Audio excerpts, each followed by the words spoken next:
Alright, so hello you beautiful people, how are you all doing? I hope you're doing very well. I just wanted to show you a little app I've been working on.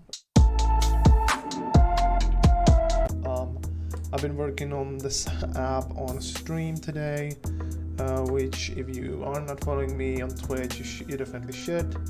You can probably guess the username and channel name. Basically this app I've been working on is pretty much another graphical user interface app. The first one I've been working on stream is a image to pixel converter. It is working. I have not uploaded it yet as of me recording this video, but it will be up there tonight with some documentation on how to use it, so that you should be ready for that. I just wanted to show you the basic app that I'm working on right now. It's a Pomodoro timer. I discussed with you guys what sort of an application I should make on stream, and since no one came up with anything interesting, I was like, hey, let's make something that's actually useful for myself. So I decided, hey, let's make a Pomodoro timer. A Pomodoro timer is basically a timer that you use to define a set amount of time to just concentrate on your work, which I have been really bad at. I figured, hey, let's write something that's actually useful. So this is my second GUI application in Python. It's still kind of buggy. I have to work out some bugs, but the basic app itself works. Like the counting down and everything works. I also have notifications implemented so that if the time elapses, it shows a system notification. So don't worry about that.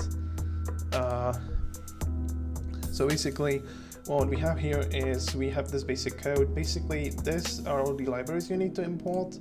This is the command you use to install all the required packages or libraries for Python. Then you have this class application TK frame.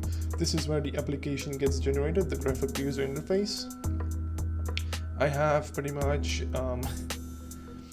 have like a really somewhat simple app. Basically what it's doing is we have widgets, and those widgets are a label.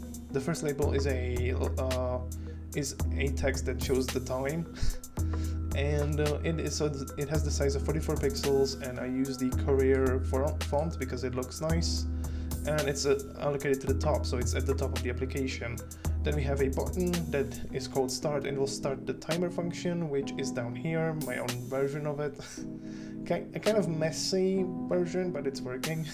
I'll go into that later. And then we have it, then it starts the function, which is the command here, and then it aligns it to the left because I figured it looks prettier on the left instead of right. So I will probably change this to make it look prettier. Then we have this pretty much exits the application, pretty much kills it. And then we have this start timer function. Basically what this does is I don't even have to have the start timer thing printed. But it's good for this demonstration, so I'm gonna leave it at that. And here are some implementations using different libraries and such. I ended up not even using this threading timer, so I don't know why I even have it. I ended up not using it at all. I created my own timer, so I don't even actually have any use for the timer function here as well, time, because I'm not using it. So the only ones that you really need is you don't even need code timing, you just need notify pi basically. So let me just remove these. We just need notify pi. So basically what this does is we start a timer.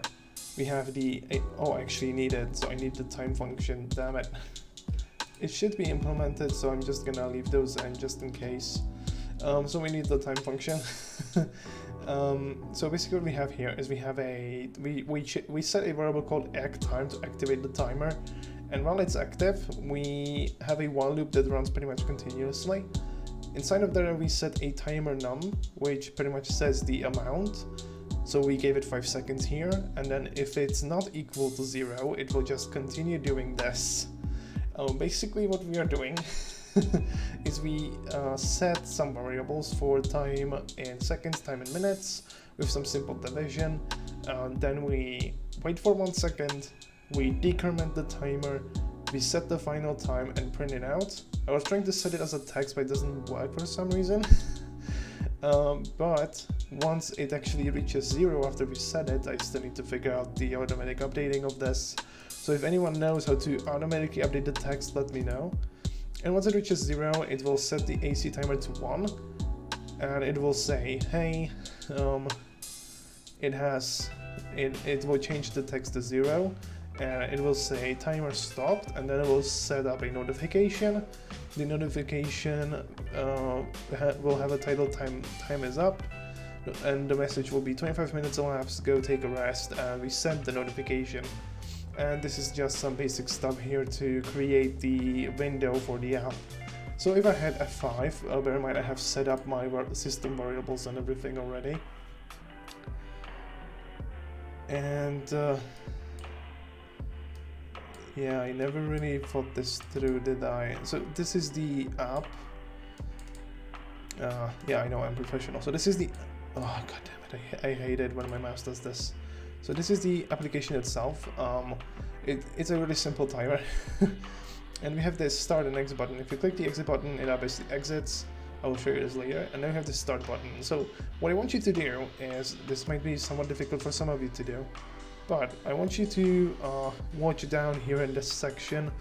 I may just resize it so it's much easier for you guys to see. So there we go. There we go. Now we just have to move this over here, so it's much easier for me to frame. So I click the start button. It will say time started, 5, 4, 3, 2, 1, and a notification popped up saying time is up, 25 minutes elapsed, go take a rest. And it says Python application notify.py. The reason why it says notify.py is that we're using the notify.py library. I could definitely change this, but as of now it works fine, so I'm using that. I actually had some previous testing done on this. Here are both of these, it's not important. It's sent just by the application itself, and that's what matters. So we're letting the user know, hey, the time has elapsed, and it uses the default system sounds, and it should work even on your system that has some sort of notification system built in.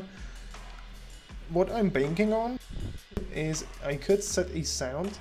So if you have a text, it will show up as text, but you can also set a sound. And I figured of adding my own sound, you know, like some sort of a alarm, so you know like when to stop. So I'll be implementing that, but as of now it's working just fine. I can start it again, you know. So it is working. By me adding the notification thing, it actually fixed a bug that used to appear. There you go. You can dismiss it, and you can exit the app by clicking exit, and it will exit the application. So that's pretty much the entire Pomodoro app. There's not much else to it. I still have quite a few things I would like to change and work with here, so that's that. And that's pretty much it. It's the entire application written in about 1 to 2 hours of work, actually a bit longer, you know, trying to figure everything out. But yeah, most of the stuff is like pretty much finished. There's not much else to it. It's a somewhat simple application. Again, I have to figure out the updating of text. Maybe some of you guys may help me in the comment section below with this, because I'm definitely sure that there are people who are far better at Python than I am. It's my second graphical user interface application in Python, and I absolutely love working with GUI applications in Python. And with that said, I want to thank all of you for joining me today. Make sure to leave a like, subscribe, and hope to see all of you beautiful people next time.